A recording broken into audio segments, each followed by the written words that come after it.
Hello dear students, welcome to my YouTube channel. तो क्या हाल है आप सभी का। आई होप कि आप सभी शानदार जानदार ज़बरदस्त होंगे। और हमेशा की तरह आज के वीडियो के थंबनेल पर आप सबने देख लिया होगा कि आज की वीडियो हमारी किस टॉपिक पर होने जा रही है। जो भी बच्चा वीडियो में जुड़ चुका है, अगर चैनल सब्सक्राइब नहीं किया और आप भी चाहते हैं इस तरीके की वीडियोस का लगातार सॉल्यूशन पाना, हाफ ईयरली और ईयरली एग्जाम्स अनसॉल्व पेपर्स के सॉल्यूशन प्राप्त करना, तो हमारे चैनल को ज़रूर सब्सक्राइब कर लीजिए, क्योंकि हमारे चैनल पर इस तरीके की लगातार वीडियोस आती रहती हैं। लगातार यूपी बोर्ड से रिलेटेड वीडियोस हम प्रोवाइड कराते हैं सभी को। और आज की वीडियो में हम हाफ ईयरली मैथमेटिक्स का पेपर जो हमारे जिला महोबा में आया हुआ, इसका हम सॉल्यूशन करेंगे। तो फटाफट से आप जो भी बच्चा लाइव क्लासेस लेना चाहता है, तो इसका लाइव क्लासेस का टाइमिंग मैंने आपके सामने लिख दिया है। और ये डिटेल देख सकते हैं आप, जिस क्लास से भी रिलेट करते हो, 9th से 10th से 11th से 12th से, और आप भी अपना मैथमेटिक्स का सिलेबस करना चाहते हैं, रिवीजन क्लासेस ज्वाइन करना चाहते हैं, तो हमारे चैनल पर जुड़ जाइए। और टाइमिंग ये रहता है। और टाइमिंग के हिसाब से मैं आपको बता दूं, ये जो क्लासेस रहती हैं हमारी सोमवार से शुक्रवार तक रहती हैं, यानी कि केवल मंडे टू फ्राइडे 5 दिन की क्लासेस आपको प्रोवाइड होती हैं। चलिए, हाफ ईयरली के सेशन में हम सबसे पहले पेपर ओपन करते हैं जो हमारे यहाँ पर जिले पर हुआ है, उसका सॉल्यूशन हम आप सभी को प्रोवाइड कराते हैं। ठीक है, किस तरीके के पेपर आ रहे हैं हाफ ईयरली में, उसका सॉल्यूशन भी करते हैं। सबसे पहले देखेंगे अर्धवार्षिक परीक्षा 2024-25 कक्षा 10 विषय गणित। हाफ ईयरली के पेपर में कक्षा 10 में ये गणित का पेपर आया हुआ है। आप सभी जानते हैं कि 3 घंटा 15 मिनट का समय मिलता है और 70 का पूर्णांक रहता है। ठीक है, बाकी ये सामान्य निर्देश हैं, आप सभी पढ़ सकते हैं। सबसे पहले बहुविकल्पी प्रश्नों की बात करते हैं। बहुविकल्पी प्रश्नों में आ जाते हैं। बहुविकल्पी प्रश्नों के क्रम में सबसे पहला कह रहा है निम्नलिखित में से कौन सी संख्या अपरिमेय है। ठीक है, सबसे पहले कह रहा है कि निम्नलिखित में से कौन सी संख्या अपरिमेय है। तो मैं आप सभी को बता दूं, ये तो परिमेय है, ये भी परिमेय है, ये भी परिमेय है। तो अपरिमेय केवल ये रही घ नंबर, अपरिमेय संख्या।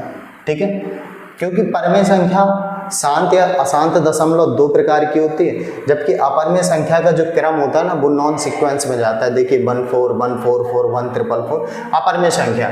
इसके बाद इसके शून्यांक पूछे गए। शून्यांक के लिए हमें क्या करना पड़ेगा, इसके गुणनखंड करना पड़ेंगे। तो x² 3 के ऐसे गुणनखंड, माइनस का चिन्ह घटा के 2 आ जाए, तो 3x माइनस का x माइनस का 3। ठीक है, x² माइनस का 3x, माइनस माइनस प्लस हो जाएगा और ये माइनस का 3 लिखा हुआ है। ठीक है, x कॉमन आ जाएगा तो x माइनस 3 और प्लस का 1 कॉमन आ जाएगा, तो कितना हो जाएगा x माइनस 3, और x माइनस 3 कॉमन आ जाएगा और x प्लस का 1 बच जाएगा। और x माइनस 3 बराबर 0 कर देंगे शून्यांक के लिए, तो x बराबर 3 आ जाएगा 1, और x प्लस 1 बराबर 0 कर देंगे तो x बराबर 1 आ जाएगा -1। तो 3 - 1 जहाँ पर भी होगा वही आंसर हो जाएगा, यानी कि ऑप्शन ग नंबर पे दिया हुआ है। ठीक है, ग नंबर पे दिया है 3, -1। इसके बाद रेखा योग में 3x + 3y बराबर 5 तथा 4x + 6y + = 15 रखता है। कैसे, कोई हल नहीं, अद्वितीय हल, 2 हल, इनमें से कोई हल नहीं। तो सबसे पहली चीज़ देखिए, ये a होता है, यानी कि 2/4, यानी कि 1/2 निकला, यानी कि a1/a2 जो निकला हमारा 1/2 निकला। इसके बाद ये 3/6 आ जाएगा, यानी कि b1/b2 जो आ जाएगा हमारा 3/6 आएगा। इसको भाग देंगे तो 1/2 ये भी आ जाएगा।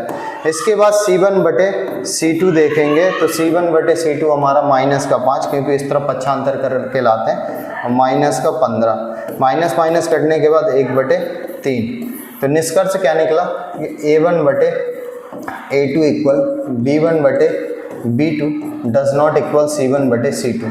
बेटा ये समांतर वाली स्थिति है। ये कौन सी स्थिति देखा, a1/a2 1/2, b1/b2 1/2 और c1/c2 हमारा 1/3। ये समांतर की स्थिति है। इस स्थिति में कोई हल नहीं होता, इस स्थिति में कोई भी हल नहीं होता। तो कौन सा आंसर आ जाएगा, कोई हल नहीं है। ठीक है, तीसरा का नंबर। इसके बाद समीकरण दिया हुआ है, समांतर है। ठीक है, समांतर है तो क्या हो जाएगा भाई, अभी जस्ट लिखा था ना, a1/a2 = b1/b2, 2/3, b1/b2 k/-5। ठीक है, क्रॉस मल्टीप्लाई कर देंगे, 3 के हो जाएगा बराबर -10, k बराबर -10/3 कितना हो जाएगा, -10/3। ये करेक्ट आंसर हो जाएगा खा नंबर, ठीक है, -10/3। ये होगा 4 ऑप्शन का सॉल्यूशन। चलिए आगे बढ़ते हैं और आगे देखते हैं 5वें नंबर में, ठीक है। अब 5वें नंबर के बहुविकल्पी को देखते हैं। यदि x² - 1/9 बराबर है तो मान है, ठीक है, x का, ये क्या थोड़ा सा मिसप्रिंटिंग है, काफ़ी सारी मिसप्रिंटिंग है कई जगह पे, -1/9, ठीक है। तो x² बराबर 1/9 हो जाएगा, वर्ग घटेगा तो वर्गमूल चढ़ जाएगा, और एक का वर्गमूल कितना होता है 1, और 9 का वर्गमूल 3, और प्लस माइनस, तो प्लस माइनस का 1/3, यानी कि का नंबर आप देख सकते हैं, यही आंसर हो जाएगा, ठीक है। इसके बाद किसी समांतर श्रेणी में d बराबर दिया है, n बराबर दिया है, an दिया है, तो a का मान, तो an बराबर कितना होता है, a प्लस का n - 1 इंटू डी होता है, और an जो हमारा दे रहा है वो 4 दे रहा है, a जो दे रहा है वो प्राप्त करना है, n की जगह 7 दे रहा है, 7 - 1, d की जगह पे कितना 7 दे रहा है, तो 4a, और n की जगह पे 7 दे रहा है, और d की जगह पे -4 दे रहा है, सॉरी रुकिए 1 मिनट, इरेज कर देते हैं पहले। चलिए आते हैं इस वाले में, an बराबर कितना होता है, a प्लस का n - 1 इंटू डी, an कितना दे रहा 4, और a प्राप्त करना, n की जगह पे कितना दे रहा 7 - 1, और d की जगह पे माइनस का 4a, 7 में से 1 गया 6, माइनस का 4, कितना हो जाएगा a, -6 चौको 24, 24 इस तरफ जाएगा तो 28 हो जाएगा जाके जुड़ के, a बराबर कितना आ जाएगा 28, यानी कि घा नंबर हो जाएगा इसका आंसर। बात क्लियर समझ रहे हैं ना आप सभी। इसके बाद चलते हैं 7वें नंबर की तरफ, ठीक है, ये आ गया 7वां नंबर। चलिए 7वें नंबर में कह रहा है कि समांतर श्रेणी दी गई है 1/2n, इसका सार्वंतर पूछ रहा है। सार्वंतर ज्ञात करने के लिए d बराबर जो फॉर्मूला रखता है वो a2 माइनस का a1 रखता है। अब a2 कितना है, ये रहा 1 माइनस का 2n/2n, और ये माइनस का a1 1/2n, हारों का लासा तो 2n है, तो 1 माइनस का 2n और माइनस का 1, और -1 और +1, माइनस का 2n/2n, 2 से 2 कट गया, n से n कट गया, तो सिंगल माइनस का 1 बचेगा, तो इसका जो सार्वंतर आ जाएगा कितना बचेगा, -1 बचेगा, ठीक है। अब इसके बाद क्या कह रहा है 8वां नंबर, 8वें नंबर में बिंदु -3 और 4 दे रहा है, ठीक है, यहाँ पर देख सकते हैं बिंदु -3, 4, x का मान -3 और y का 4, -3 4 यहाँ पर आएगा कहीं पे, -3 4 कहाँ पर आएगा, यहाँ पर आएगा, -3, 4 बिंदु यहाँ पर आएगा आपके द्वितीय चतुर्थांश में, जहाँ पर x का मान माइनस होगा और y का प्लस हो जाएगा। अब इस बिंदु की x अक्ष से दूरी, तो ये रहा x अक्ष है ना, x अक्ष से दूरी कहाँ जा रही, ये y अक्ष की डिस्टेंस, यानी कि 4, यानी कि क्या हो जाएगी 4, ठीक है। y अक्ष की डिस्टेंस हो रही ना, ये देखिए ये y पे है, ये -3, तो y अक्ष से दूरी कितनी, x अक्ष से दूरी कितनी होगी 4 इकाई, तो आंसर क्या हो जाएगा 4, ठीक है। अब इसके बाद 9वां नंबर, 2 बिंदु दिए गए, इनके बीच की दूरी पूछ रहा है, ठीक है। अब d बराबर क्या होता है, d बराबर कितना होता है, x2 - x1 का whole square plus y2 - y1 का होल स्क्वायर, ठीक है।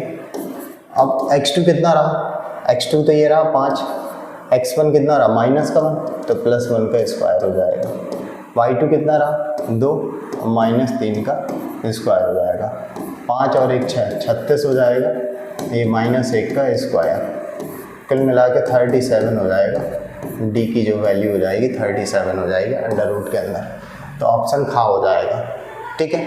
इसके बाद 10वां नंबर जो कि आउट ऑफ सिलेबस है, सिलेबस से कट चुका है, लेकिन फिर भी इसके विषय में डिस्कस कर दूँ, और इसकी थ्योरम भी दी है, जो सिलेबस में नहीं है उसको अनावश्यक पढ़ने की ज़रूरत नहीं है। 2 समरूप त्रिभुजों के बजाय 9:4 के अनुपात में इन त्रिभुजों के क्षेत्रफलों का अनुपात, अगर 2 त्रिभुज समरूप हैं, जैसे एरिया ABC त्रिभुज हो गया और PQR कोई त्रिभुज है, इनकी अगर समरूपता की बात करें तो इनका जो समरूपता का कॉन्सेप्ट होता है ए बी बटे पी क्यू का स्क्वायर। अगर दो त्रिभुज समरूप होते हैं तो उनके क्षेत्रफलों का अनुपात उनकी संगत भुजाओं के अनुपात के वर्ग के बराबर होता है। अब त्रिभुजों की जो भुजाएं हैं 9:4 के अनुपात में, यानी 9/4, तो क्षेत्रफलों का अनुपात कितना हो जाएगा 81/16, यानी 81:16 ये हो जाएगा। ठीक है, हालांकि ये सिलेबस से कट चुका, अब एनसीईआरटी पे नहीं है। ठीक है, अब फिर भी दे दिया, कुछ विद्यालय में आ जाता है, खैर इतना कोई इशू नहीं है उस पर। अब इसके बाद चलते हैं हम 11वें नंबर में। 5 सेंटीमीटर त्रिज्या के वृत्त के केंद्र से 13 सेंटीमीटर दूरी पर। ठीक है, अब यहाँ पर क्या कह रहा है, एक वृत्त दे रहा है। ठीक है, 5 सेंटीमीटर त्रिज्या के वृत्त की जो त्रिज्या 5 सेंटीमीटर, त्रिज्या के वृत्त के केंद्र से 13 मीटर दूरी पर, कितनी दूरी पर 13 मीटर दूरी पर खींची गई स्पर्श रेखा, ये रही स्पर्श रेखा।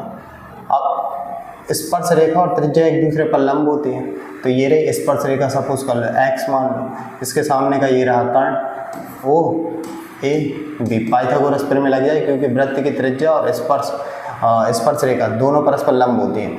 90 के सामने कर्ण, यानी कि ओ ए का स्क्वायर बराबर ओ बी का स्क्वायर प्लस ए बी का स्क्वायर। ओ ए है 13 का स्क्वायर और ओ बी है 5 का स्क्वायर और ए बी है एक्स का स्क्वायर। 169 माइनस 25 बराबर एक्स स्क्वायर बराबर 144, एक्स बराबर हो जाएगा 12। जो स्पर्श हो जाएगी रेखा वो 12 सेंटीमीटर हो जाएगी। स्पर्श रेखा कितनी हो जाएगी 12 सेंटीमीटर। इसके बाद tan थीटा बराबर √3 दिया, तो थीटा बराबर कितना निकलेगा, थीटा बराबर 60 डिग्री निकलेगा। ठीक है, अब उसने पूछा sec 60 का मान। सबसे पहले बताओ cos 60 का मान कितना होता है 1/2, तो sec 60 का कितना होगा 2/1, कुल मिला के 2 आंसर आएगा। ठीक है, बात क्लियर है यहाँ तक। इसके बाद sin 60 का मान √3/2, cos 30 का मान √3/2, cos 60 का मान 1/2, sin 30 का मान 1/2। सॉल्व करेंगे इसको, √3 3/4 माइनस 1/4, हारों का लासा 4, 3 में से कितना जाएगा 1 जाएगा, तो 2/4 भाग देंगे तो कुल मिला के 1/2 फाइनल आंसर आ जाएगा, यानी कि खा नंबर ऑप्शन करेक्ट हो जाएगा 1/2। ठीक है, इसके बाद कह रहा है दिए गए चित्र में, अब दिए गए चित्र में क्या कह रहा है, परिमाप सभी भुजाओं का योग 5 4 9 6 15, ये आ जाएगा 15 सेंटीमीटर। परिमाप सभी भुजाओं का योग होता है। ठीक है, ये 14 नंबर हो गया। 14 के बाद 15वें नंबर में चलते हैं, त्रिभुज के शीर्ष है। ठीक है, ऐसा पूछ रहा है कि किस त्रिभुज के शीर्ष है। इस तरीके के कुछ सवाल आते हैं तो आपको मैं समझाना चाहूँगा कि सबसे पहले एक निर्देशांक बना लें। ज़्यादातर अगर इस तरीके के सवाल आएंगे तो आप एक चीज़ याद रखिए, किस त्रिभुज के शीर्ष में ज़्यादातर समकोण के ही मिलेंगे। सबसे पहला बिंदु देखेंगे x का मान 4 y का 0। ठीक है, x का 4 y का 0, x का 4 y का 0, यानी यहाँ से यहाँ तक की जो डिस्टेंस हो जाएगी वो कितनी हो जाएगी 4 हो जाएगी। इसके बाद दूसरा दे रहा 0,4 होना चाहिए, डबल सेम बिंदु नहीं हो सकते, 0,4 होना चाहिए। 0,4 यानी कि कहीं ना कहीं यहाँ पर आएगा 0,4। ठीक है, ये 4 इकाई दूरी हो जाएगी। ठीक है बच्चों, और ये दे रहा है 0,3। ठीक है, 0,3 x का 0, ये बिंदु कहीं ना कहीं डिस्टर्ब है, ये बिंदु सॉलिड कहीं ना कहीं डिस्टर्ब है, सॉलिड डिस्टर्ब है कहीं ना कहीं। मेरे ख्याल से एक बिंदु इनमें 0 0 जरूर है, एक बिंदु श्योरिटी के साथ में 0 0 जरूर है, या तो ए या ये अगर 0 0 एक संभव कर दिया जाए, एक 0 0 बिंदु है इसका 100%, एक 0 0 है और ये 0,3 होना चाहिए, तब जाके पॉसिबिलिटी हो जाएगी। तो ये त्रिभुज तैयार हो जाएगा, ये 4 इकाई दूरी दे रहा, ये 3 हो जाएगा, एक त्रिभुज तैयार हो रहा, समकोण त्रिभुज ही बन रहा। ठीक है, ये 4 हो गया, ये 3 हो गया। ठीक है, ये समकोण त्रिभुज बन रहा बच्चा। ठीक है, थोड़ा सा डिस्टर्बेंस है, अगर इस तरीके से आप संशोधन कर लेंगे, बी की जगह पे 0 0 कर लेंगे, यानी इस तरीके का, ये ए कर लेंगे, यहाँ पर बी कर लेंगे, इसको सी कर लेंगे, समकोण त्रिभुज के शीर्ष बन जाएंगे, अलग स्पष्टतया दिख जाएंगे। इसके बाद किसी समांतर श्रेणी का n पर 2n दे रहा, n पर 2n दे रहा। ठीक है, उसका सार्वंतर होगा। अब पहला पद जो होगा इनकी जगह 1 रखने के बाद 2, और दूसरा पद जो होगा इनकी जगह 2 रखने के बाद 4, इनके बीच का डिफरेंस कितना +2, ठीक है, तो सार्वंतर हो जाएगा 2, ठीक है। इसके बाद देखते हैं हम 17 नंबर, कह रहा है यदि द्विघात समीकरण को हल करें तो p का मान कितना होगा, ठीक है। द्विघात समीकरण दे रहा है x² + 2x - p को का एक हल हो, p = 0 का एक हल हो। द्विघात समीकरण x² + 2x - p = 0 को एक हल हो तो p बताइए। ये कहीं ना कहीं एरर दिख रहा है, इसमें कुछ ना कुछ छूटा हुआ है, इसमें 100% इसमें कुछ वैल्यू बोल रहा था जो कि दे नहीं रहा। एक हल क्या है ये नहीं पता, को एक हल हो, ठीक है, तो कुछ तो दे नहीं रहा है, तो एरर ही मानिए ये, ठीक है, ये एरर ही है कुछ ना कुछ। इसके बाद समीकरण लिखा हुआ है x - y = 2, x + y = 2 का हल होगा, तो x - y बराबर हो जाएगा 2 और x + y बराबर भी 2 हो जाएगा। सॉल्व करेंगे तो 2x = 4 हो जाएगा और 2 से भाग दे देंगे तो x = 2 हो जाएगा। अब x का मान 2 है तो y बराबर कितना होगा, 0 हो जाएगा। तो x = 2 और y = 0, यानी ख नंबर आंसर हो जाएगा। इसके बाद बहुपद दिया मूलों का योग, मूलों का जो योग होता है वो -b/a होता है। अब b क्या होता है हमारा, x का गुणांक होता है -5/, और a क्या होता है हमारा x² का गुणांक यानी कि 3, -5/3। मूलों का योग जो हो जाएगा -5/3, जो कि -b/a के फॉर्मूले से सॉल्व हो जाएगा। ये 19वां नंबर हो गया। 19वें के बाद 20वें नंबर में चलते हैं, तो 20वें नंबर में क्या कह रहा है ये भी देख लेते हैं। 20वें नंबर में जैसा कि हमारा क्वेश्चन पे कह रहा है 2 cos 3 थीटा बराबर हमारा 1 दे रहा है, तो 2 cos 3 थीटा बराबर cos में हमारा जो एक मान होता है वो कितने डिग्री का होता है, cos में जो हमारा एक मान होता है वो कितने डिग्री का होता है, वो 0 डिग्री का मान होता है। cos में जो हमारा एक मान होता है वो कितने डिग्री का होता है, 0 डिग्री का होता है। तो यहाँ पर कुल मिला के 1/2 को पहले पक्षांतर कर लीजिए, 3 थीटा बराबर हो जाएगा 1/2। अब cos 3 थीटा बराबर cos में जो 1/2 होता है वो 60 डिग्री का मान होता है, तो 3 थीटा बराबर हो जाएगा 60 और 3 से भाग दे देंगे तो थीटा बराबर आ जाएगा 20 डिग्री। तो थीटा बराबर करेक्ट जो आंसर आ जाएगा वो 20 डिग्री आ जाएगा, यानी कि खा नंबर करेक्ट उत्तर हो जाएगा। ठीक है बच्चों, बात क्लियर। अब चलते हैं अगले क्वेश्चनों की तरफ। अब इसके बाद देखते हैं पहला नंबर का सॉल्यूशन। पहले नंबर पे क्या कह रहा है कि tan थीटा बराबर 1/√3 है। tan थीटा बराबर 1/√3 है। तो मेरे बच्चों एक बात बताइए, tan में 1/√3 कितने डिग्री का मान होता है, ये होता है 30 डिग्री का, यानी कि थीटा बराबर जो हो जाएगा वो हमारा 30 डिग्री हो जाएगा। इसका जो आंसर हो जाएगा थीटा बराबर 30 डिग्री हो जाएगा।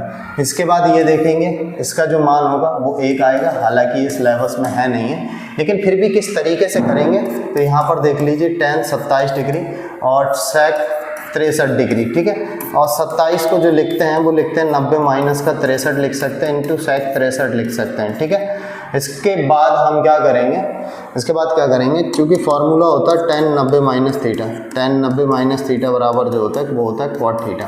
ठीक है, तो हो जाएगा cot 63 डिग्री और ये sec 63 डिग्री। ठीक है, अब cot 63 को कितना लिख सकते हैं, cos बटे साइन, यानी cos 63 बटे साइन 63।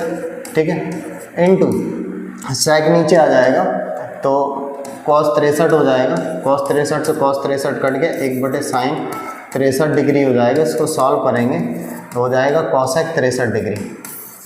इसका जो आंसर आ जाएगा वो आ जाएगा cosec 63 डिग्री। क्या आ जाएगा, cosec 63 डिग्री आंसर आ जाएगा। ठीक है मेरे बच्चों, अब इसके बाद देखते हैं अगला क्वेश्चन। अगला क्वेश्चन क्या दे रहा है, गा नंबर। गा नंबर में क्या है, ये स्पर्शी वाला कॉन्सेप्ट है। अब स्पर्शी वाला कॉन्सेप्ट है, स्पर्शियाँ तो सबसे पहली चीज़ वृत्त के बराबर होती है। ये 12 दे रहा है, ये 8 दे रहा है, तो ये जाहिर सी बात है ये 8 है ये 12 है, तो ये हिस्सा 4 होगा, ये हिस्सा कितना हो जाएगा, 4 हो जाएगा।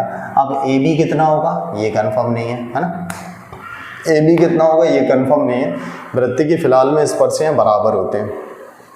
अब इसको ज्ञात करने के लिए हमें क्या करना पड़ेगा, इसमें कह रहा है चित्र में पीटी एक स्पर्शी है जिसमें पीटी बराबर 12 सेंटीमीटर, पी बी बराबर दे रहा 8 सेंटीमीटर, तब जीवा ए बी की लंबाई। फिलहाल मैं एक बात बता दूं, ए बी जो है वो जीवा नहीं है, कुछ ना कुछ इसमें एरर है क्वेश्चन पे। अगर मैं बताऊं तो कुछ ना कुछ एरर है, इस तरीके से समथिंग क्वेश्चन था ये। ठीक है, इस तरीके से ये क्वेश्चन था और इसमें समथिंग इस तरीके से होना चाहिए कि ये ए बी होना चाहिए था, A B into P B बराबर ये पी टी करके कुछ कॉन्सेप्ट होता है, ठीक है। ये समथिंग कितना हो जाता 8 बराबर 12। ये फ़िलहाल में एरर है तो इसको फ़िलहाल में लीव कर दीजिए, इस पर नहीं करते हैं हम, क्या फ़ायदा फालतू कुछ एरर है इसमें समझ में आ रहा है, ठीक है। घ नंबर में बिंदुओं के बीच की दूरी, ठीक है। बीच की दूरी ज्ञात करने के लिए कौन सा कॉन्सेप्ट लगाएंगे, यहाँ पर देख लेते हैं डी बराबर x2 माइनस x1 का whole square plus y2 minus y1 का होल स्क्वायर, ये फॉर्मूला लगा देते हैं। अब x2 कितना है यहाँ पर, ये रहा x1, ये रहा y1, ये रहा x2, ये रहा y2।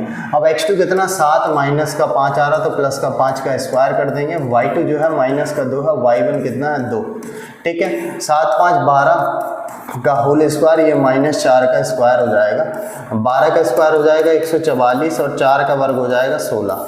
अब ये यहाँ पर जोड़ देंगे तो 160 हो जाएगा और इसको लिख देंगे 16 गुणे 10 और 16 का वर्गमूल 4 आ जाएगा तो 4 रूट 10 हो जाएगा। ये फाइनल आंसर हो जाएगा इसका, ठीक है। इसके बाद अड़ा नंबर देखते हैं, तो अड़ा नंबर पे क्या दे रहा है उसको भी समझ लेते हैं। संख्या 5 और 7 का समांतर माध्य। देखिए जब दो संख्याओं का समांतर माध्य बोले, जैसे कि हम बोल रहे हैं a, b का समांतर माध्य बोलो या फिर औसत बोलो, बेटा बात एक ही होती है, समांतर माध्य बोलो या औसत बोलो। तो a b का समांतर माध्य हो जाएगा a प्लस बी बटे 2। ऐसे ही हमारा 5 और 7 का तुमसे समांतर माध्य पूछा जाएगा तो 7 5 12 बटे 2 भाग देने के बाद 6 आ जाएगा, ये समांतर माध्य हो जाएगा, ठीक है। इसके बाद 4 नंबर में चलते हैं। 4 नंबर में कह रहा है कि गुणनखंड विधि से सॉल्यूशन करना। क्या करना है, गुणनखंड विधि से 4 नंबर में कह रहा है कि सॉल्यूशन करना है, तो इसको देखते हैं। ये रहा 4 नंबर हमारा, ठीक है। 4 नंबर को किस तरीके से सॉल्व करते हैं, तो यहाँ पर फिलहाल में लिखा हुआ एक्स स्क्वायर प्लस का a प्लस का 1 बटे a और ये x प्लस का 1 बराबर 0। गुणनखंड कर सकते हैं, बिल्कुल आसान है। ये एक्स स्क्वायर है, x का अंदर गुणा कर देंगे तो ax हो जाएगा, ये x बटे a हो जाएगा प्लस का 1 बराबर 0 हो जाएगा, ठीक है मेरे बच्चों। अब यहाँ पर x कॉमन ले लिया जाएगा तो कितना बचेगा, x प्लस का a बचेगा और यहाँ पर x अपॉन a रहने देते हैं और 1 को हम लिख देते हैं a बटे a, कोई टेंशन वाली बात नहीं है, 1 को a बटे a लिख सकते हैं। x हो जाएगा और x प्लस का a हो जाएगा और यहाँ पर 1 बटे a कॉमन ले लेंगे तो x प्लस का a हो जाएगा बराबर 0 और x प्लस का a कॉमन लेने के बाद जो बचेगा हमारा x प्लस का 1 अपॉन a, x प्लस का 1 अपॉन a। और यहाँ पर क्या बोला था इसने, गुणनखंड विधि से हल कीजिए, तो x प्लस a बराबर 0 हो जाएगा तो x बराबर जो हो जाएगा माइनस का a हो जाएगा और यहाँ पर सॉल्व करेंगे तो x प्लस का 1 अपॉन a बराबर 0 हो जाएगा तो x बराबर कितना हो जाएगा, माइनस का 1 अपॉन a। तो इस तरीके से इसका सॉल्यूशन हो जाएगा गुणनखंड विधि के द्वारा। इसके बाद तीसरे नंबर को देखते हैं, तो तीसरे नंबर में कह रहा है निम्नलिखित को अपरिमेय संख्या, इसको सिद्ध करना है, ठीक है। अपरिमेय संख्या का कॉन्सेप्ट मैंने बहुत कराया, आप सभी को बन गया होगा, ठीक है। इसके बाद हम देखते हैं खा नंबर, ठीक है। इसके बाद देखते हैं हम खा नंबर इसका, तो चलिए चलते हैं खा नंबर पे। खा नंबर पे क्या कह रहा है, यदि अल्फा बीटा बहुपद 4x स्क्वायर प्लस का 3x, 4x स्क्वायर प्लस का 3x प्लस का 7 के मूल हैं तो 1 बटे अल्फा प्लस 1 बटे बीटा ज्ञात करना है। तो मूलों का जो योग हो जाएगा, मूलों का योग जो हो जाएगा अल्फा प्लस बीटा बराबर जो होता है माइनस का b बटे a हो जाएगा। b होगा x का गुणांक यानी कि -3 और a होगा x स्क्वायर का गुणांक। इसके बाद मूलों का गुणा ज्ञात करते हैं, मूलों का गुणा ज्ञात करते हैं तो अल्फा इंटू बीटा होता है, अल्फा इंटू बीटा बराबर c बटे a और c है 7 और a की जगह पे है 4, ठीक है। अब 1 upon alpha plus 1 upon beta ज्ञात करते हैं तो हरों का लासा अल्फा बीटा हो जाएगा और बीटा प्लस का अल्फा हो जाएगा। अल्फा प्लस बीटा माइनस का 3 बटे 4, अल्फा इंटू बीटा 7 बटे 4 हो जाएगा, 4 से 4 कट गया तो माइनस का 3 बटे 7, ये आंसर आ जाएगा। 1 upon alpha plus 1 upon beta का जो आंसर आ जाएगा वो माइनस का 3 बटे 7 आ जाएगा, ठीक है मेरे बच्चों। ये रहा इसका आंसर। इसके बाद चलते हैं गा नंबर में, कुछ यूनिक क्वेश्चन है। गा नंबर को किस तरीके से सॉल्व करते हैं उसको भी सॉल्व कर लेते हैं। तो लिखा हुआ है x प्लस का y बटे x इंटू वाई बराबर कितना लिखा हुआ है 2। देखिए x के बटे में एक्स वाई ले लीजिए और y के बटे में एक्स वाई ले लीजिए, एकदम आसानी से सॉल्व हो जाएगा। x से x कट गया, y से y कट गया तो 1 upon y plus 1 upon x is equal 2 हो गया, समीकरण पहला। इस तरीके के भी क्वेश्चन सिलेबस से कट चुके हैं, फिलहाल एनसीईआरटी पे तो नहीं है लेकिन इसमें दे रहा है तो मैं सॉल्व करा ही देता हूँ। x बटे एक्स वाई माइनस का y बटे x इंटू वाई बराबर 6, x से x कट गया, y से y कट गया, 1 बटे वाई माइनस का 1 बटे एक्स बराबर 6। अगर ये सवाल सॉल्व करना है तो तुम्हें क्या करना है, 1/y 1/x इनकी जगह पे वैल्यू रिप्लेस कर देना। 1/y की जगह पे तुम्हें p ले लेना, 1/x की जगह पे q ले लेना, ठीक है। तो किस तरीके से सॉल्यूशन होगा, तो ये हो जाएगा p + q, क्या हो जाएगा, p + q = 6, ठीक है, समीकरण तीसरा हो जाएगा। ऐसे ये हो जाएगा p - q बराबर समीकरण, ये भी 6, दोनों बराबर 6 के हैं, नो ये 2 के बराबर है, ठीक है, ये किसके बराबर है, 2 के बराबर है, ये 2 लिख देंगे और p - q = 6, ये समीकरण चौथा। अगर इसको सॉल्व करेंगे जोड़ने के बाद, ये 2p बराबर कितना हो जाएगा, 8, 2 से भाग देंगे तो p बराबर हो जाएगा 4, और p की जगह पे हम क्या रिप्लेस करेंगे, 1/y = 4, इसका अपोजिट कर देंगे तो y हो जाएगा, इसका अपोजिट 1/4 हो जाएगा, तो y की प्लेस पर कितना आ गया, 1/4 आंसर आ गया, ठीक है। 1/4 आने के बाद हम क्या करेंगे, अगर इनमें p की जगह पे कितना निकला, 4, p की जगह पे कितना निकला, 4, तो p की जगह 4 रख दो, प्लस q = 2, तो q बराबर कितना हो जाएगा, 2 - 4, तो q बराबर हो जाएगा -2, और q हमारा कितना है, 1/x यानी कि -2, इसका अपोजिट करेंगे 1/x का तो x/1 हो जाएगा, इसका अपोजिट करेंगे तो -1/2 हो जाएगा, 1/2, तो x बराबर कितना बचेगा, -1/2, तो ये इसका आंसर निकल आया, ठीक है। बात क्लियर आपको, तो इस तरीके से सॉल्यूशन किए जाते हैं। अगर इस तरीके से कन्वर्ट होता हुआ दिखता है आपको, ठीक है, इस तरीके से कन्वर्ट होता हुआ अगर आपको दिख रहा है तो क्या करना है आपको, इस तरीके के सवालों में PQ कुछ करके मान लेना, जैसे यहाँ पर PQ करके मैंने माना, और फिर ये इक्वेशन कन्वर्ट करके PQ ज्ञात के, फिर बाद में इजीली मान रख के अपना पुट करके वैल्यू फाइंड कर सकते हैं, ठीक है। ये सॉल्यूशन हो गया। इसके बाद करते हैं घा नंबर, और गुणनखंड को हल करना, तो घा नंबर पे चलते हैं। गुणनखंड किस तरीके से सॉल्व करेंगे, ये लिखा हुआ 3x²। इस तरीके का सवाल 99% चांसेस रहते हैं कि पेपर में इस तरीके का एक सवाल पूछेगा जरूर, बराबर 0, ठीक है। मैं आपको सॉल्यूशन फटाफट कराने की कोशिश करता हूँ, ठीक है। अब ये करेंगे, इसका और इसका गुणा हो जाएगा 6, 6 के ऐसे गुणनखंड करना, प्लस का चिन्ह जोड़ के √6 आ जाए, तो 6 को हम लिख सकते हैं बेटा √6 × √6 लिख सकते हैं, और इसको लिख सकते हैं √6 प्लस का √6 लिख सकते हैं, और ये हो जाएगा 2 √6। इस तरीके से ही गुणनखंड होने हैं।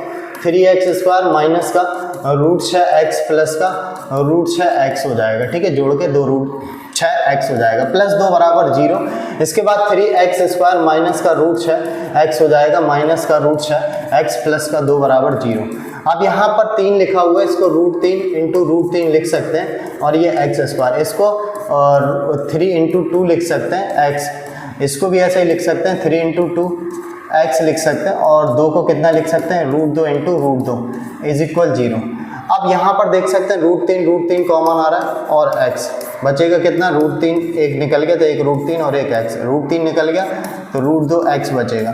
अब यहाँ पर माइनस का चिन्ह लीजिए और √2 कॉमन ले लीजिए, √2 कॉमन निकल गया तो √3x बचेगा, ये माइनस का चिन्ह, √2 निकल गया माइनस का तो √2 बचेगा, = 0। अब देख सकते हैं √3x माइनस का √2x, सॉरी ये x नहीं आएगा, √2 कॉमन आ गया, ठीक है। अब बचेगा √3x माइनस का √2 बराबर 0। अब इसको सॉल्व करेंगे तो √3x माइनस का √2 बराबर 0 हो जाएगा, √2 पक्षांतर हो जाएगा, तो √2 पक्षांतर होने के बाद प्लस का हो जाएगा, सॉल्व करेंगे √3 पक्षांतर हो जाएगा, तो √2, ठीक है, √2 तो लिखा हुआ है, और √3 पक्षांतर हो जाएगा, तो दोनों आंसर सेम ही आएंगे। इसको भी सॉल्व करेंगे तो x बराबर √2/√3 सॉल्व करने पर दोनों सेम उत्तर आएंगे, ठीक है। हालांकि NCERT एग्जाम्पल वगैरह में क्वेश्चन दिया हुआ है, ठीक है। इसके बाद क्या करते हैं, अगले क्वेश्चन की तरफ बढ़ते हैं, तीसरे के का नंबर की तरफ बढ़ते हैं। तो तीसरे का नंबर कैसे सॉल्व करना, तो ये भी आते हैं, तीसरे के का नंबर को देखते हैं। तो इसमें x की घात 4 दे रखी, नहीं 3 प्रश्नों को फिलहाल मैं कह रहा हूँ, वो तो आपने खुद किए होंगे साइंस से। अब मैं तीसरे का नंबर देखता हूँ, तीसरे का नंबर क्या दे रहे हैं। तीसरे के का नंबर को सॉल्व करते हैं, तो लिखा हुआ x⁴ माइनस 8x² माइनस का 9 बराबर 0। यहाँ पर क्या कर लेना है, हमें मान लेना है x² बराबर y मान लेना, तो इसको लिख सकते हैं x² की घात 2 माइनस 8x² माइनस 9 बराबर 0। x² की जगह y मान लेना, तो y² माइनस का 8y माइनस 9 बराबर 0। ये रहा। अब इजीली द्विघात समीकरण आपको नजर आ रहा होगा। अब 9 के गुणनखंड ऐसे माइनस का चिन्ह घटा के 8 आ जाए, तो 9 एकम 9, 9 माइनस 1, तो y² तो हो जाएगा 9y माइनस का 1y माइनस का 9 बराबर 0। तो वाई स्क्वायर माइनस का गुणा होगा, अंदर के चिन्ह बदल जाएंगे, ठीक है। इसके बाद क्या करेंगे, y कॉमन लेंगे तो y माइनस का 9 हो जाएगा, प्लस का 1 कॉमन लेंगे तो y माइनस 9 हो जाएगा इज इक्वल 0। y माइनस का 9 कॉमन आने के बाद y प्लस का 1 इज इक्वल 0। तो y माइनस का 9 बराबर 0, तो y बराबर तो 9 हो गया, और y प्लस 1 बराबर 0, तो y बराबर हो गया माइनस का 1। अब y की जगह पे क्या करना, एक्स स्क्वायर बराबर 9 रख देना, और एक्स स्क्वायर बराबर माइनस का 1 रख देना। यहाँ से वर्ग घटेगा तो वर्गमूल चढ़ जाएगा, यहाँ से वर्ग घटेगा तो वर्गमूल चढ़ जाएगा। अब ये जो ऋणात्मक संख्या ये तो अमान्य हो गई, ये तो आंसर ही क्या है, अमान्य हो गया। तो ये कितना निकला, x बराबर प्लस माइनस का 3। तो x बराबर जो वैल्यू निकली 3 एवं माइनस 3, ये दो आंसर आएंगे, x बराबर 3 और माइनस 3 दो आंसर आ जाएंगे। ठीक है मेरे बच्चों, यहाँ तक सभी को क्लियर है। इसके बाद खा नंबर की तरफ चलते हैं। तो खा नंबर किस तरीके से करते हैं उसको भी समझ लेते हैं। तो खा नंबर में कुछ इस तरीके से कह रहा है के किस मान के लिए द्विघात समीकरण के मूल बराबर है। देखिए द्विघात समीकरण के मूल बराबर है तो बी स्क्वायर बराबर 4ac होता है। ठीक है, द्विघात समीकरण के अगर मूल बराबर है, b जो होता है x का गुणांक होता है, और x का गुणांक है 2k प्लस 1, 2k प्लस 1 है x का गुणांक, बराबर 4a की जगह पे जो होता है x स्क्वायर का गुणांक होता है वो है 3k प्लस का 1, और c जो होता है वो अचर पद होता है जो कि 1 दे रहा है। ठीक है, इसका स्क्वायर करेंगे तो 4 हो जाएगा, और k प्लस 1 का स्क्वायर करेंगे तो k का स्क्वायर प्लस 1 प्लस 2k। ठीक है, ये a प्लस बी का स्क्वायर इसका ओपन हो जाएगा 4, ये 3k प्लस का 1। अब ये 4 से 4 कट गया, k स्क्वायर प्लस का 1 प्लस का 2k बराबर 3k प्लस का 1। देखिए 1 से 1 कट गया, k स्क्वायर प्लस का 2k माइनस का 3k बराबर 0। ठीक है, k स्क्वायर ये माइनस का k बराबर 0, k कॉमन लेंगे तो k माइनस 1 बराबर 0। तो एक तो k बराबर 0 आ जाना है, और k माइनस 1 बराबर 0, यानी कि k बराबर 1, यानी कि k बराबर 0 आंसर और k बराबर 1 दो आंसर आ जाएंगे। ठीक है मेरे बच्चों, इसके बाद कह रहा है इसका समांतर श्रेणी का योग ज्ञात करना है। योग ज्ञात करने के लिए पहले n तो पता होना चाहिए, a बराबर कितना है 5 है, और d बराबर 13 में से 5 घटाएंगे तो 8 बचेगा। ठीक है, और अंतिम पद जो l बराबर दे रहा है वो 81 दे रहा है। l बराबर a plus n minus 1 into d के फॉर्मूले से पहले n तो ज्ञात कर लो, 81 प्लस का 5, n तो पता ही नहीं है ना, d है 8, 5 इस तरफ आ जाएगा। ठीक है, तो कितना हो जाएगा 81 माइनस का 5। ठीक है, 81 माइनस का 5 आ गया, और इस तरफ कितना रहेगा n माइनस 1 इंटू 8। ठीक है, अब ये कितना बचेगा 76 n माइनस 1 इंटू 8। अब सबसे पहले चीज़ 2 से 4 से कट रहा है क्या, 4 एकम 4, 4 नाम 36 और 4 दूनी 8, और 19/2 n माइनस 1। ठीक है, सबसे पहली चीज़ तो मैं आपको एक बात बता दूं, इसमें n ही निर्धारित नहीं हो रहे, क्योंकि अंतिम पद अगर 81 है और देख रहे 8-8 का अगर अंतराल बढ़ रहा है, तो l तो कितना हो गया 81, a कितना हो गया 5, n माइनस 1, और d कितना, d 8 दे रहा। ठीक है, d अगर 8 दे रहा तो कोई पद ही नहीं होगा, यानी कि ये भी कहीं ना कहीं टेक्निकल इसमें एरर है क्वेश्चन पे। ठीक है, ये भी कुछ ना कुछ एरर ही है। चलिए इसको इरेज करते हैं। इसके बाद घा नंबर को देखें। घा नंबर में क्या कह रहा है, सिद्ध कीजिए कि बिंदु एक समकोण त्रिभुज के शीर्ष है।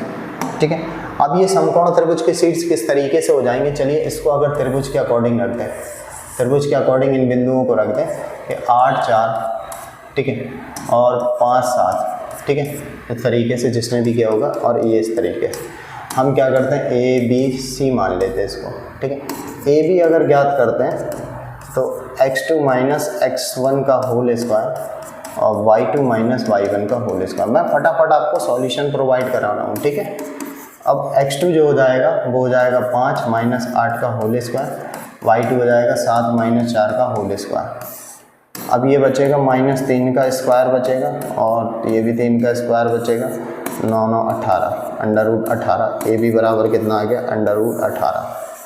ठीक है, इसके बाद बी सी ज्ञात करते हैं, तो x2 माइनस का x1, x2 माइनस का x1 का whole square plus y2 minus y1 का होल स्क्वायर, 1 माइनस 7 का होल स्क्वायर, ये माइनस 6 का स्क्वायर बचेगा, ये भी माइनस 6 का स्क्वायर बचेगा, 6 का स्क्वायर 36 36 72, ठीक है।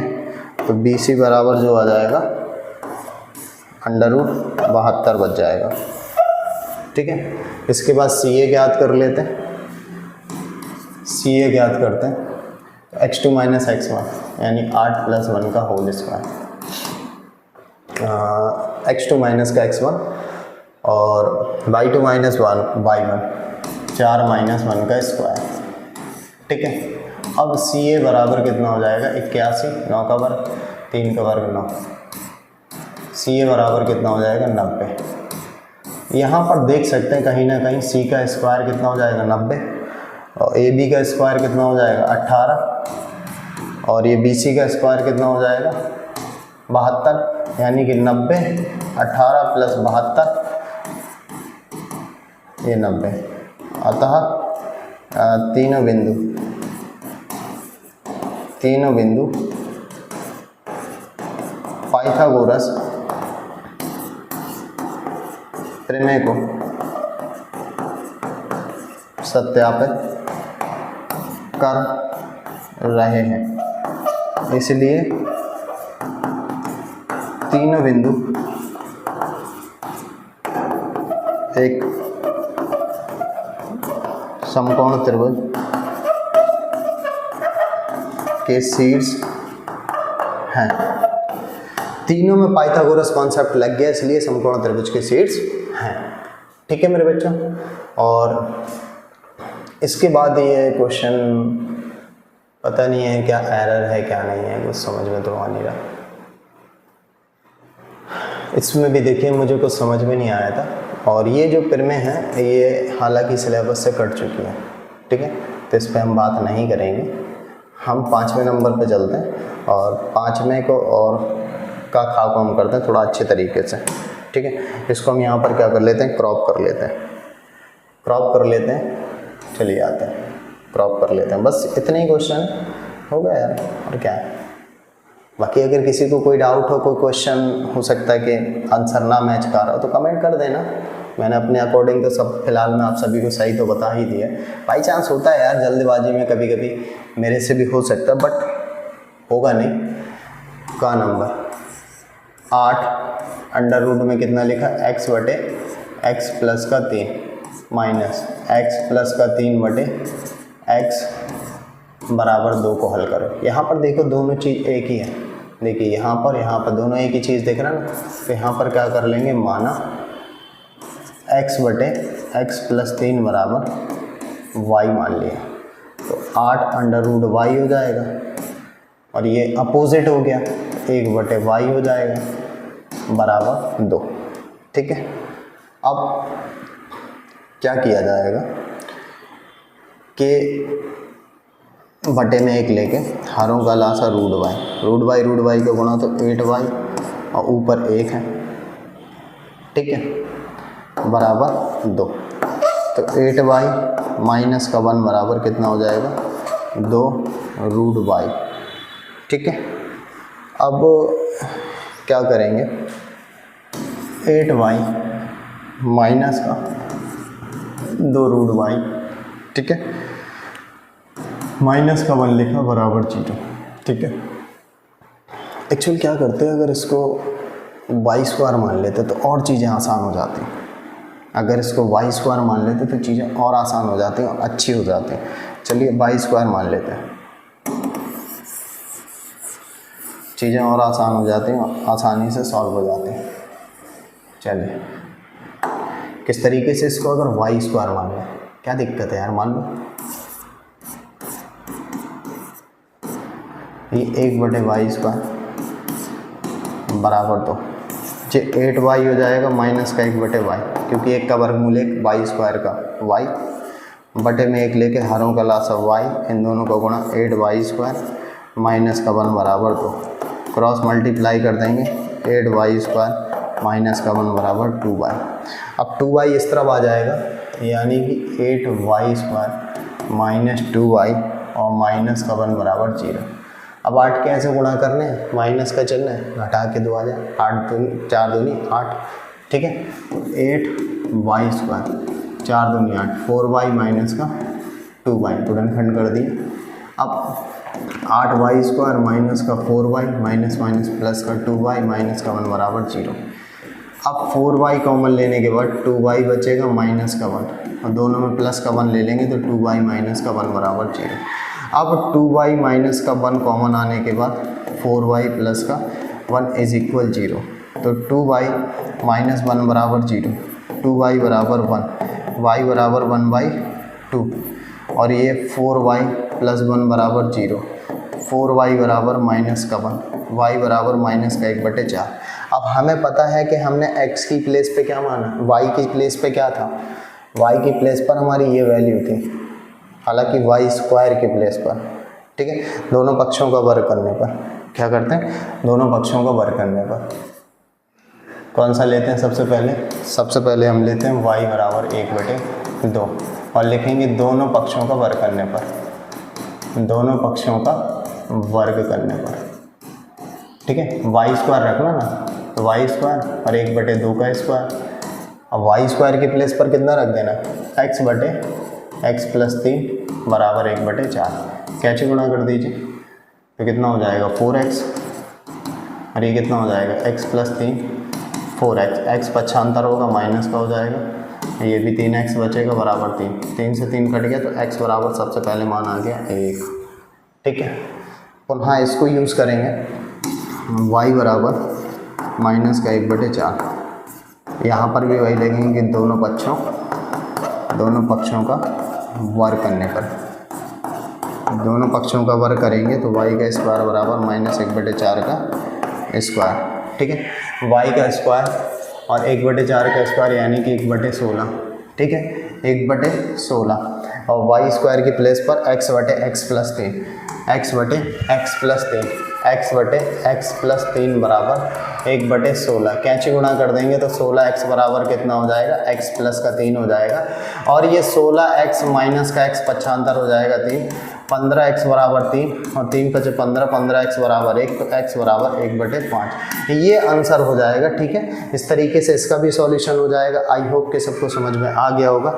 अगले क्वेश्चन की तरफ चलते हैं, अगले क्वेश्चन को भी सॉल्व कर लेते हैं। ये रहा अगला क्वेश्चन हमारा, ठीक है। अगले क्वेश्चन को किस तरीके से करेंगे तो इसका भी सॉल्यूशन देखते हैं। तो इसके लिए हम क्या करते हैं, सबसे पहले इसको इरेज कर लेते हैं। तो इरेज करते हैं, किस तरीके से सॉल्व करते हैं तो इसको भी चलिए सॉल्व कर लेते हैं हम चल कर, ठीक है। तो इसमें लिखा हुआ है x प्लस 1/2 और y माइनस, चलिए इसको भी कुछ तरीके से सॉल्व कर लेते हैं और इजीली बन जाएगा ये भी, ठीक है।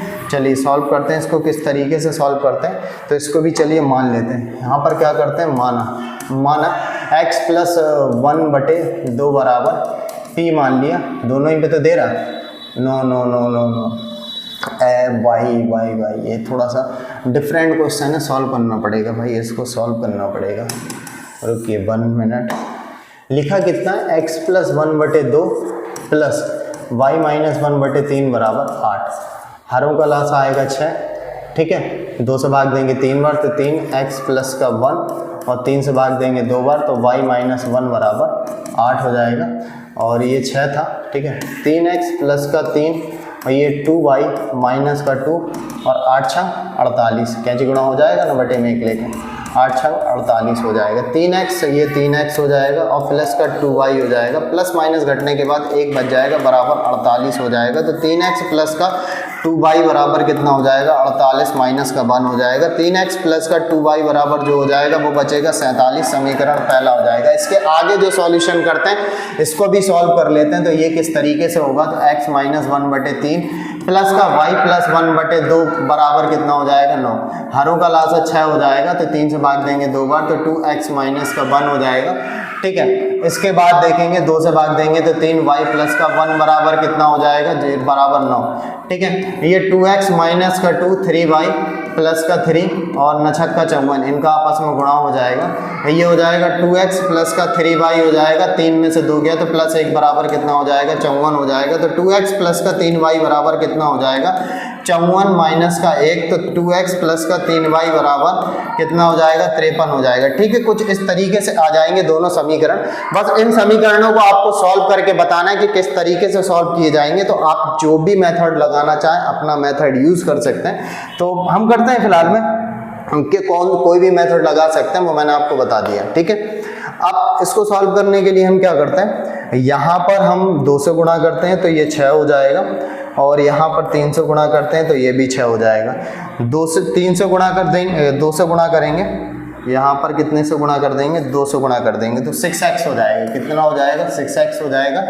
और ये 2 दूनी 4 यानी 4y हो जाएगा, और 2 का दुगना 7 दूनी 14 की 4, हाथ से लगी 1, 4 दूनी 8 और 1 9, 94 हो जाएगा। ठीक है, इसके बाद ये समीकरण तीसरा का रूप ले लेगा। यहाँ पर 3 से गुणा कर देंगे तो 6x हो जाएगा, और 3 से गुणा कर देंगे तो 9y हो जाएगा, और 3 से गुणा कर देंगे तो 9 और 5 3 15, भैया समीकरण 4 हो जाएगा। इनको अगर घटाएंगे तो ये कट जाएगा। ठीक है, ये 9 में से 4 जाएगा तो माइनस का 5y हो जाएगा, और ये 9 और 15। अब 149 में से 94 घटाइए, कितना बचेगा 5, और 15 में से 9 गया 6, तो कितना बचेगा माइनस का 65 बचेगा। माइनस माइनस कट जाएगा तो y बराबर 13 बचेगा। कितना बचेगा, y बराबर 13 बचेगा। अब y का मान किसी भी इक्वेशन पर रख दीजिए, 3x, y का मान निकला 5 एकम 5, 5 3 15, 13 दूनी 26 हो जाएगा, y की जगह पे बराबर 47 हो जाएगा। 3x बराबर कितना हो जाएगा, 47 माइनस का 26 हो जाएगा, तो 3x बराबर कितना बचेगा, 1 और 2 और 30 7 21, तो x बराबर 7 आंसर। ये कुल मिला के फाइनल आंसर हो जाएंगे। आई होप कि सबको समझ में आ गया होगा। ये सॉल्यूशन था हाफ ईयरली एग्जामिनेशन के पेपर का। आई होप कि वीडियो अच्छी लगी होगी। वीडियो अच्छी लगी तो ज़्यादा से ज़्यादा वीडियो शेयर कर देना, और मिलते हैं फिर नेक्स्ट वीडियो के साथ। तब तक के लिए सभी बच्चों को बाय बाय, टेक केयर।